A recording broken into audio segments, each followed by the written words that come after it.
bienvenue sur la chaîne Cincy Sport, la voix d'un fan. Aujourd'hui, on va parler du cool ou pas cool, selon ce qui s'est passé, donc les contrats de Ty Higgins et Ja'Marr Chase. En sachant qu'il s'est passé beaucoup de choses, donc on va remonter en arrière un petit peu pour expliquer un petit peu tout ça. Donc ça a commencé avec JB qui a commencé à vouloir mettre un peu de pression en haut pour leur expliquer qu'il voulait que tout le monde soit re-signé. Et du coup, on se retrouve dans une situation qui est celle qu'on connaît. Euh, Ça, c'est le premier step. Le deuxième step, ça a été aussi des rumeurs de transfert au niveau qui pourrait peut-être, si tout n'était pas réuni, peut-être faire la grève et peut-être demander un transfert. Et le troisième step, c'est des rumeurs effectivement de projection de transfert en cas où, en sachant que ça a été compliqué, très compliqué. Le cool, bah, c'est tout simplement, enfin, ça a été résolu. Moi, j'avais peur que ça soit encore une, comment dirais-je, ça prenne trop de temps, encore trop de temps. Ça date de l'année dernière, donc la séance dernière, ça a dû être déjà fait. Donc le tag, c'est fait pour éventuellement obtenir un échange fructueux ou pas, ou se débarrasser d'un joueur qui coûte un peu trop cher, ou éventuellement, peut-être faire monter un petit peu les enchères pour voir éventuellement qui serait intéressant, qui pourrait proposer au moins des choix de draft ou des choses comme ça. Et pour répondre à cette question, l'année dernière ou même cette année, ils en savaient rien. Ils en savaient rien. JB a mis de la pression, il savait cela. Mike Tobin, qui est le manager des Bengals, savait tout ça. Même lui, il est un petit peu sur la sellette. D'ailleurs, je ne comprends pas qu'il soit dans un top classement. Mais bon, bref, ça c'est autre chose. Mais pourquoi autant autant de temps, quoi. Tu perds du temps. Je dis pas que l'année dernière c'était à cause de ça en fait partie. Mais quand tu connais la logique des Bengals, comme moi je la connais, Mike a toujours eu dans ses poches des toiles d'araignée, il a toujours eu des problèmes pour sortir de l'argent. Donc après, il faudra peut-être réfléchir à deux fois la prochaine fois. Maintenant, il a sorti beaucoup de pognon. Il a fait les 20 dernières années, il a tout sorti là, par pression. Euh, Après, il y a eu tellement de choses qui ont produit cela qu'on en est là en fait. Donc les dernières rumeurs, c'était que le tag pouvait se transmettre, pour Ty Higgins, bien sûr, se transmettre en transfert. Donc le manager, ils ont pu discuter, quand il l'a su, il a dit, je prévois un transfert. Donc on propose, on essaie de régler ça avec d'autres franchises, c'est quoi l'échange, blablabla, blablabla. Après, on n'est pas sur Maiden, donc du coup, je sais pas quel type d'échange. Je sais que les Patriots étaient très intéressés, même pour un premier choix de draft, pourquoi pas. Je sais que Green Bay, il y a Arizona, et il y a aussi nos amis les Steelers qui étaient intéressés. Du coup, ok, pas de souci. Maintenant, il y a le contrat, JB est content, tout le monde fait une accolade, youpi, youpi, youpi. Euh, Quand je parle de cool et pas cool, alors cool parce que ça se termine enfin toute cette situation qui pourrit un peu les choses. Maintenant, les joueurs sont professionnels, ils sont censés jouer sur le terrain. Après, oui, je comprends, tu fais pas du bénévolat, mais tu joues. Une fois que tu as ta saison, tu joues et puis basta. Comme l'a fait Trey Hendrickson, il l'a très bien fait. Il aurait pu se mettre en grève l'année dernière. Le mec, il a été professionnel, il a joué tout son temps. Il a fait une grosse saison. Donc ça, c'est des joueurs comme ça, il faut le souligner. Il n'y a pas des masses. Hein. Certains qui sont fans de d'autres franchises diront, ouais, effectivement, Si tout le monde pouvait le faire, ça serait cool. Ensuite, il y a le problème que on savait déjà que ça allait coûter cher. On savait que ça allait coûter cher. Maintenant, le côté pas cool, c'est justement, qu'est-ce qu'on fait de tout ça? Parce que la rumeur qui est en train d'enfler un petit peu, c'est qu'on pouvait re-signer aussi Henriksen. Moi j'ai rien contre, il n'y a pas de souci. Mais le problème, c'est que les trois réunis plus JB, effectivement, mais il faut peut-être se poser la question au niveau des contrats dans les prochaines années, dans le futur, pour les franchises NFL. Après, tout le monde ne pense pas comme ça. Certaines, apparemment, ça ne pose pas de problème s'ils font pas de playoff. Enfin, playoff, c'est pas le 50 non plus. De playoff pendant 10-15 ans, ou font un Super Bowl une fois tous les 15 du mois, ça ne dérange pas. Après, le problème, je pense qu'il va falloir restructurer un petit peu peut-être les salaires, même si ça augmente, etc. Parce que chaque génération, et avec les nouvelles générations qui vont arriver, nul doute que chacun voudra battre le record de l'autre, etc. Donc ça risque de coûter très cher aux franchises. Après, les franchises qui sont intelligentes, qui savent bien choisir, il n'y a pas de souci. Donc après, il faudra voir par rapport à ça. Nous, ce que dit pas les articles, que ce soit français ou américains, salut et touche de l'actu, c'est surtout que les Bengals, en fait, ce qu'il faut comprendre, ils ont fait le pari sur le court terme, pas sur le long terme, le court terme. Ça veut dire que ils pensent, j'ai dit ils pensent, qu'ils vont gagner le Super Bowl dans les 2 prochaines saisons. Apparemment, ils ont que l'objectif de faire un Super Bowl. Bon, après, moi, en tant que fan, je dirais ok, pourquoi pas. Un Super Bowl, ça me conviendrait. Après, oui, je serais content d'être fan d'une franchise comme les Patriots ou Kansas City, ou voire peut-être les Eagles ou San Francisco, qui pourraient peut-être gagner le Super Bowl au moins 2 fois d'affilée, puis après le regagner 2 ou 3 ans après, etc. Sauf que c'est pas le cas à Cincinnati. Donc en gagner un, ça serait déjà pas mal. Mais ils ont plus d'ambition que ça. Maintenant, l'attaque ne fait pas tout. Il faut pas oublier que les trois réunis, ça coûte extrêmement cher. Le contrat de Ty Higgins, pour moi, il est trop élevé. Il aurait dû être beaucoup plus bas par rapport à ses blessures. Et surtout, ça aurait dû se transmettre en bonus.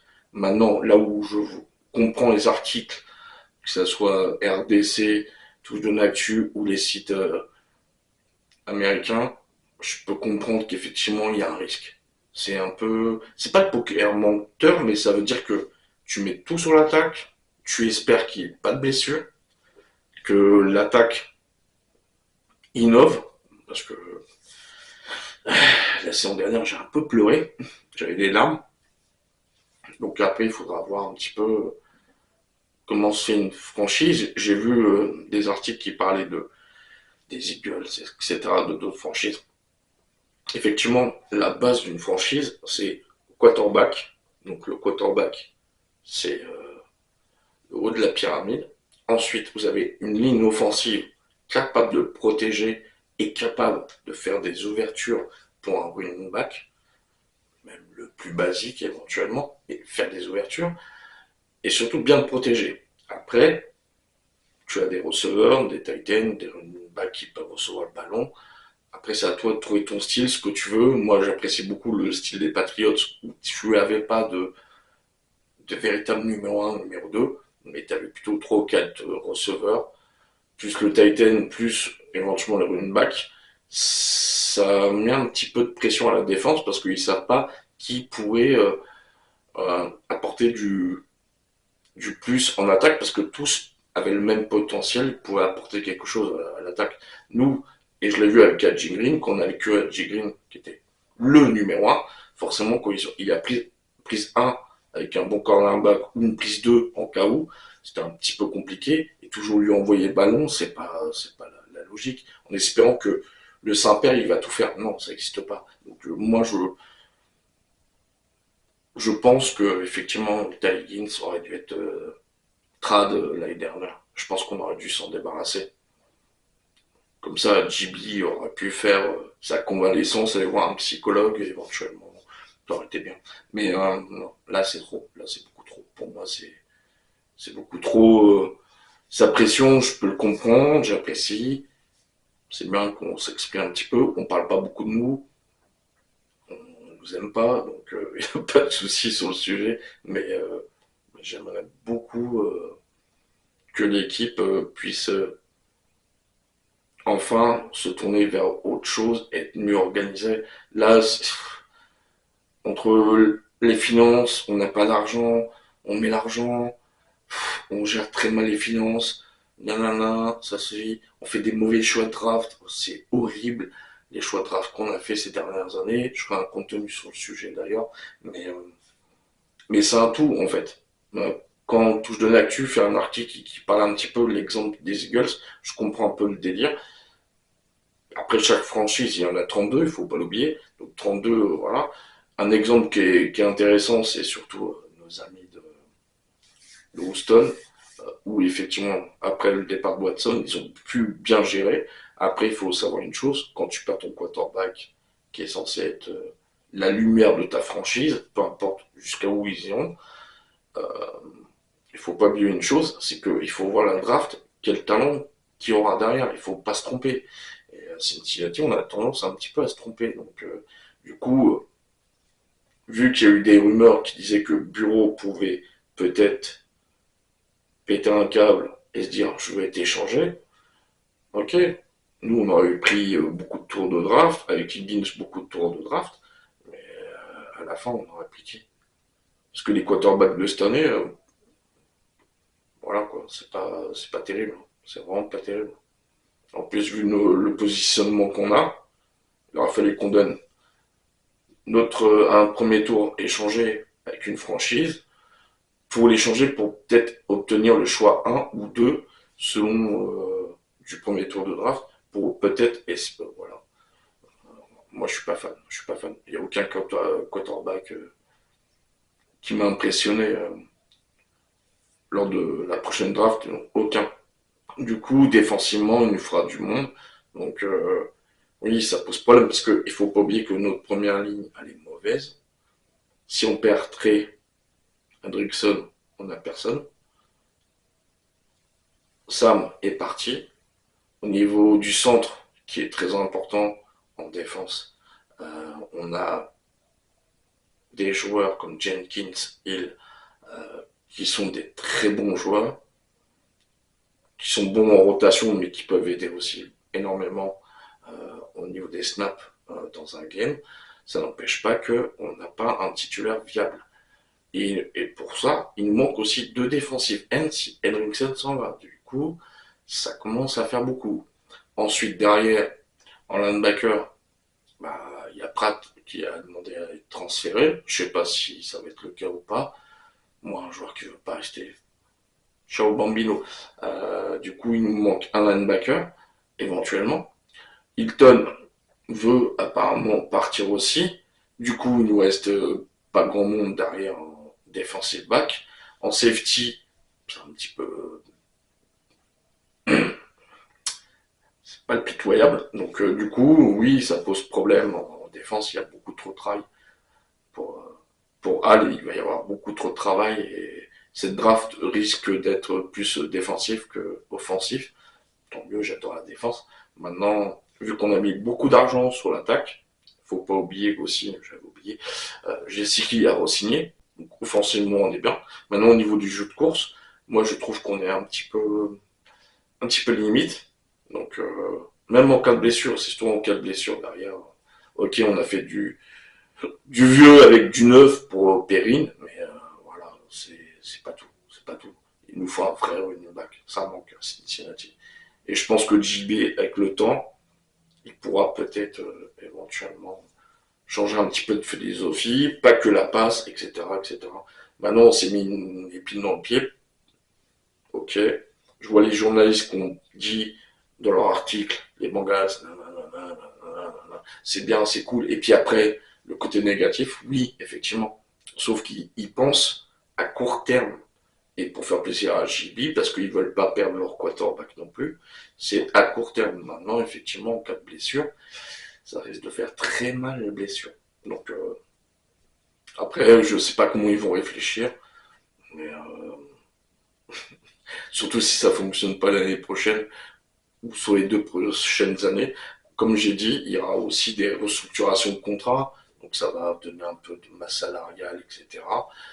C'est obligé de toute façon. JB a été le premier à le dire, je pense que Jamar, je ne sais pas trop, Ty Higgins le fera, mais il y aura forcément de l'argent qui va revenir, ils ne gagneront pas la totalité non plus. En plus, s'il y a des blessures, ceci, cela, ça va donner une excuse en espérant qu'il n'y en a pas. Mais il va falloir que, voilà, c'est sur le court terme. Là, je pense que les Bengals, avec ce choix, c'est sur le court terme, pas le long terme. Tu vises pas autant d'argent pour éventuellement gagner un Super Bowl sur 6 ans ou 10 ans, enfin, façon de parler, en sachant que 10 ans c'est trop, en sachant qu'un effectif qui est bon dans une franchise, tout le monde, je pense, sera d'accord avec moi, c'est sur 4 5 enfin, 5 6 ans. Allez, ça reste une moyenne. Quand tu as des talents, plus des nouvelles recrues, que ce soit free agent ou éventuellement rookie par rapport à la draft, c'est une génération qui fait le taf. Après, elle fait son boulot. Une fois que c'est passé, on passe à une nouvelle génération, etc. Donc, les trois ne vont pas rester longtemps. Je pense que Taïdine, sa mandat sera échangé. Maintenant, on a perdu la possibilité d'obtenir des bons choix de draft. La prochaine fois qu'on les changera, ce sera peut-être pour pas grand-chose. Du coup, on n'y gagne pas. On perd en argent, donc on met tout sur l'attaque. On verra ce que ça donnera. Moi, l'attaque, ok. Mais il faut qu'elle soit aussi performante et même mieux que la fin de saison. Quant à la défense, ben, si Al arrive à, comment dirais-je, à vraiment transcender une défense qui est plutôt moyenne, voire médiocre, en une très bonne défense dans le top 5 de la NFL, il sera élu forcément, il sera mis en avant comme coach défensif de l'année, chose que j'espère. Mais oui, il y a beaucoup de boulot. Après, il y a beaucoup de boulot et on verra la draft. Après, moi, je sais que c'est sur le court terme, donc c'est pour ça que c'est le côté pas cool et gestion. Après, on n'est pas sur Maiden. Sur Maiden, on aurait pu obtenir des tours de draft, voire magouiller. Enfin, moi, c'est pas mon style. J'ai déjà vécu avec AJ Green et Andy Dalton quand c'était la fin de cycle. J'ai fait des choix. J'ai obtenu des choix de draft qui étaient légitimes, qui allaient avec une certaine logique. Je sais qu'on peut obtenir des choses ubuesques parfois, selon les besoins, mais là on n'est pas sur Maiden. Donc la réalité des choses, pour moi, c'est un, Jamar, c'est bien de l'avoir signé. Deux, Ty Higgins, il aurait fallu s'en séparer l'année dernière, ça aurait été mieux.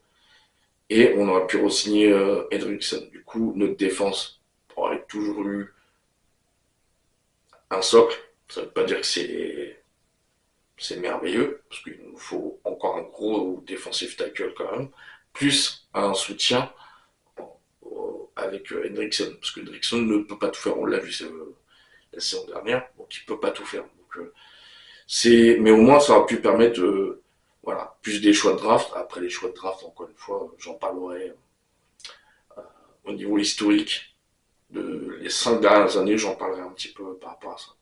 Donc voilà le top, le flop, top ou pas top, flop, flop ou pas flop. Pour moi, c'est bon, c'est un top, mais après, le cool, c'est re-signer pour terminer tout ça.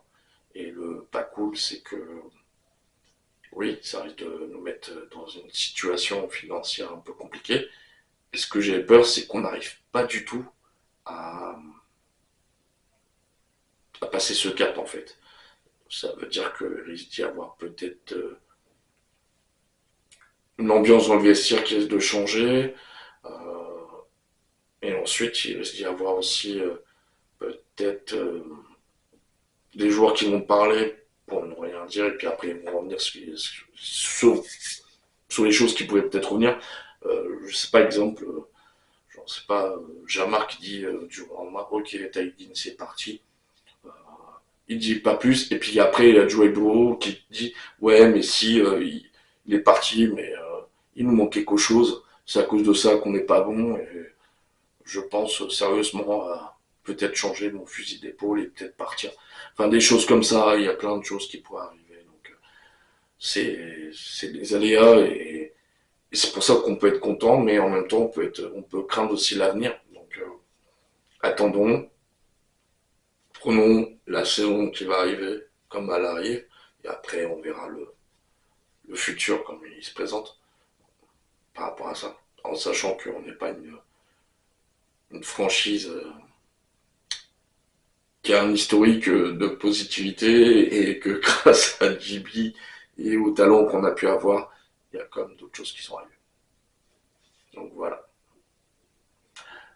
Du coup, ben, je vous dis à très bientôt pour une prochaine vidéo. Donc c'était mon avis sur le, le cool ou pas cool de ces signatures de ces deux joueurs. Et je vous dis à très bientôt.